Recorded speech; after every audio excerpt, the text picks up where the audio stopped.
George looked at them both strangely. Math homework? We had math homework? You didn't do it? Katie asked. George turned red in the face. I guess I forgot. Oh, man, Jeremy moaned. This stinks. Why? Katie asked him. George forgot his homework, not you. I know, Jeremy agreed. But George, you were supposed to be in the Foursquare Championship at recess. You're the best Foursquare player in our whole class. George smiled.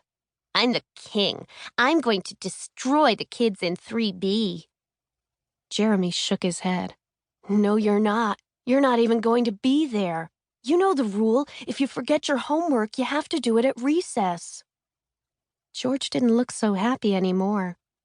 Mrs. Dirkman has too many rules, he moaned as he got into line. Chapter 2. Katie walked into the classroom and hung her jacket on the third hook from the left. Then she placed her homework in the bin on Mrs. Dirkman's desk. Finally, she sat down at her desk and began to copy the spelling words on the board. Katie did the same thing every morning. Mrs. Dirkman had very strict rules about how you behaved in her classroom. George sniffed at the air as he put away his coat.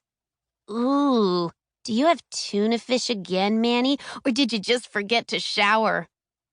A few kids chuckled. Mrs. Dirkman did not. If you have a question, George, please raise your hand, she said.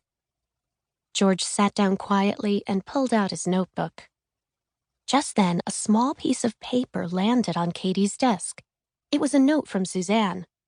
Katie read the note and scribbled an answer. Kevin, pass this to Suzanne, Katie whispered as she folded the paper. Kevin sat between Katie and Suzanne. No way, he whispered back. I'm not getting in trouble. Katie frowned, but she understood. Mrs. Dirkman didn't like kids passing notes in class. It wasn't Kevin's note. Why should he risk it? Katie waited until Mrs. Dirkman was looking the other way. Then she tossed the note to Suzanne.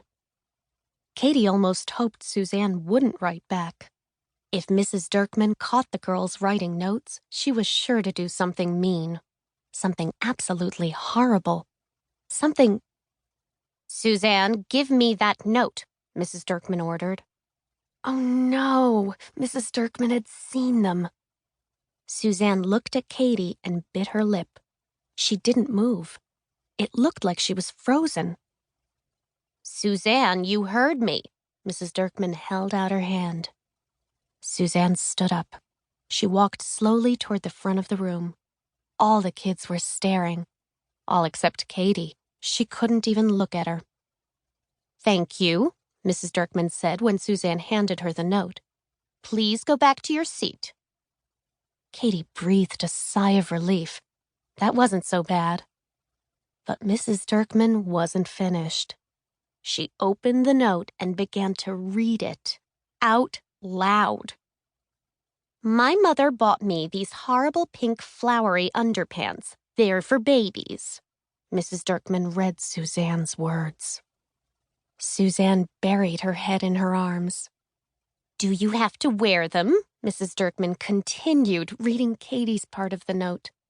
I'm wearing them right now, Mrs. Dirkman said, as she read what Suzanne had just written. The teacher looked at Suzanne and Katie. I don't think that was so important that it couldn't wait until lunch. Do you, girls? At first, no one in the class said anything.